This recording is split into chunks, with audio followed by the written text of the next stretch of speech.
Hi and welcome to today's edition of BounceBack. For those of you who have been following this over the last couple of weeks, you may notice a new slide at the beginning now. We've spent the last couple of weeks looking at the review and reflection of our own coaching, our own business, and now is the time to start looking forwards. As you may have seen over the last couple of days, we've put together a group which we've called a think tank. And the think tank is a group of coaches from around the world, around 40 or 50 of us now, sharing ideas to come together with some common ground that we can be ready to come back into coaching as soon as we actually can.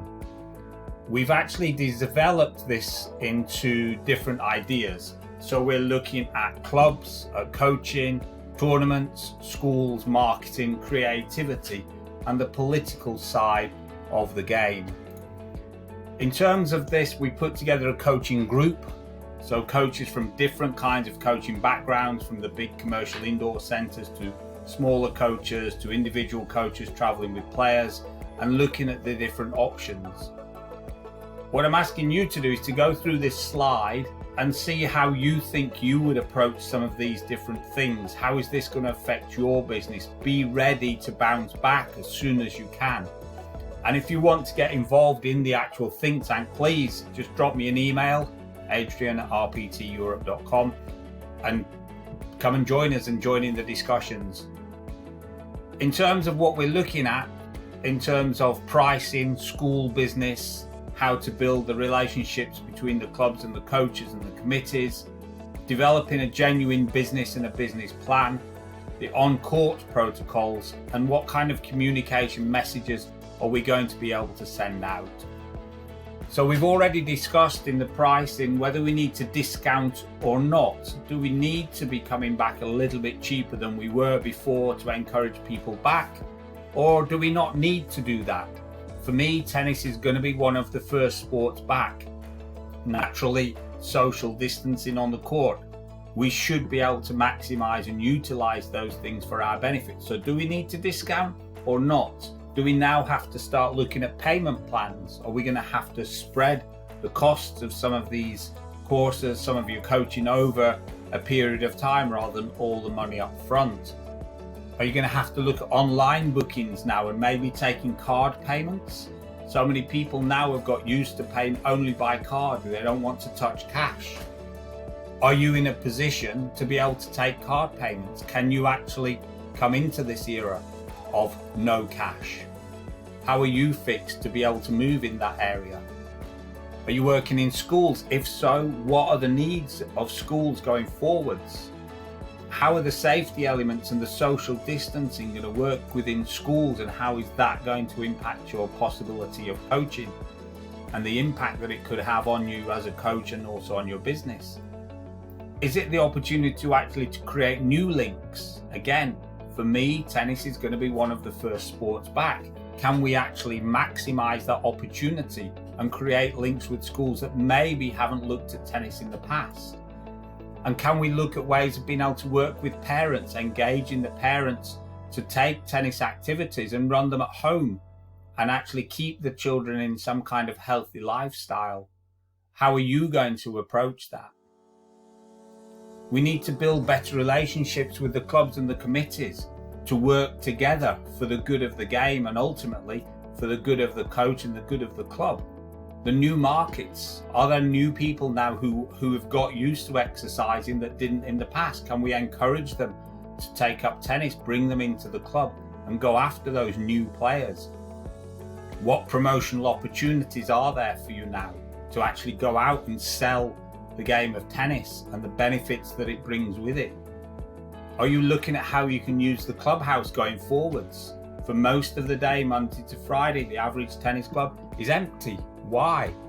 Can that not be developed as some kind of local community hub, bringing people together, maximizing this opportunity now of the community feel? Can we make the tennis club part of the community, the central focal point, irrespective of the game of tennis, but giving it a real presence in the local community? And are there opportunities through that and other ideas to generate income from non-tennis sources back into the club to support and maintain the club's future, because we don't know how that's going to play out. Can the clubs continue to exist? The LTA are doing an amazing job funding, but how long can that go on for before you're going to have to be ready to stand on your own 2 feet again? Are you running your coaching as a genuine business? So is it an actual business, or do you just go coach, take the money, bank it, and do your accounts at the end of the year? I think this is probably the best example now we've been thrown into of making sure you have a robust business behind you. You've got a business plan. You've got the future planned out. Have you got your budgets in place? What income do you need to be able to meet your costs, both personal and professional? And how much profit are you looking to make on your lessons over the year? Is that all in place, or do you just count the money at the end of the week? Think about that one. And what marketing and promotion may you be able to get involved with, either linking into the club or individually and separately? Take the responsibility now for your own business and growing your own business. Stop relying on other people doing that work for you. We've got to look at the protocol for working on the court. How are we going to keep that court safe? How are we going to ensure social distancing? Who's going to pick up the balls? How many kids are going to be in the group? How are we going to manage that group on the court? How are we going to make sure it's a safe environment from the time the players arrive to the time they leave? We have to start thinking about these things now. Look at it in your own coaching environment, in your own coaching context. We're going to be coming out with guidelines on this, but you should be thinking now, how are you going to be ready to come back into business? Don't wait for other people to do the thinking for you. What sort of messages are we going to start sending out? Tennis is safe. We have the natural social distancing. We are separated by the net. Even if you think about a normal game of club doubles, you're virtually never within 2 meters of your partner, and you'll never be within 2 meters of your opponent on the court. Just not going to happen. Naturally, a very safe sport to come back into. Promote the healthy lifestyle. Try and engage new people. We know it's a sport for life, and now is the time to really again maximize the family units which have been developed because of the situation we're in. These family units have become stronger and more apparent than ever before, and we should be looking to see how we can actually tap into that. So think about all these different things. How are you planning to come back into the game? How are you going to work with your clubs to work on these kind of things?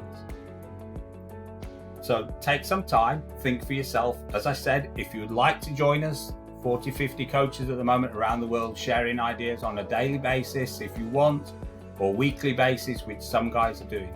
Please just drop me an email. I'll add you into the group, and I look forward to chatting to you in that way. But in the meantime, please stay safe, stay well, and take care. Cheers.